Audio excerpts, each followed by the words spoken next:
And he said unto them, Go ye into all the world, and preach the gospel to every creature.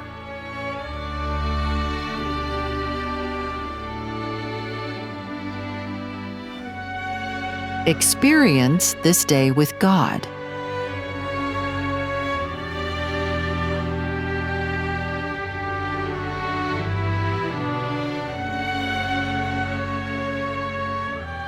Laws of Nature and Life, April 24th.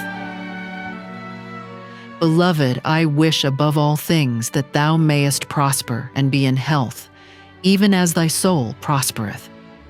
3 John 2. Thousands, yes, millions, who walk the earth are suffering from their own wrong course of action.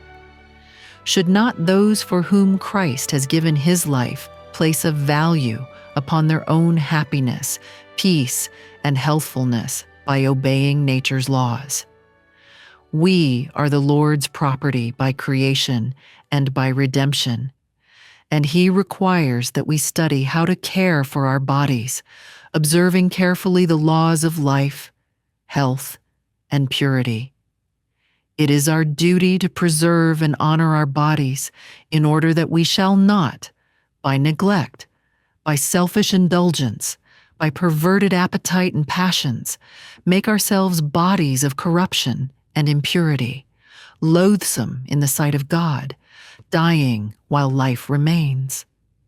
How strongly and brightly shines the mercy and loving kindness of God in his dealings toward his heritage. All heaven has the deepest interest in our welfare, that Satan shall not control us and conform us to his character.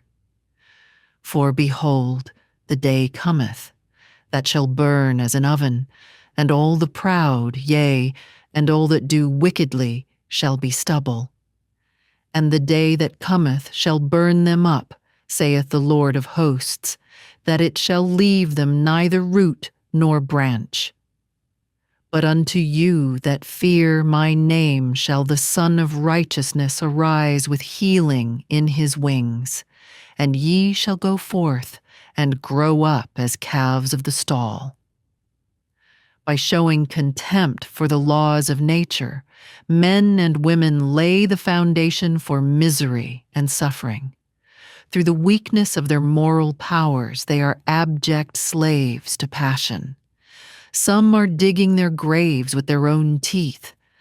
Others defile soul and body and weaken their brain power by yielding to vile habits of moral pollution. By this, they close the gates of the city of God against themselves, for the penalty of violated laws must be realized. The punishment must come. There are lessons to be learned in this line which, if observed, will bring health to body and mind. If the habits of eating and drinking are kept intelligently under the control of the human agent, and he eats and drinks to the glory of God, his life will be lengthened. Eat to live, do not live to eat.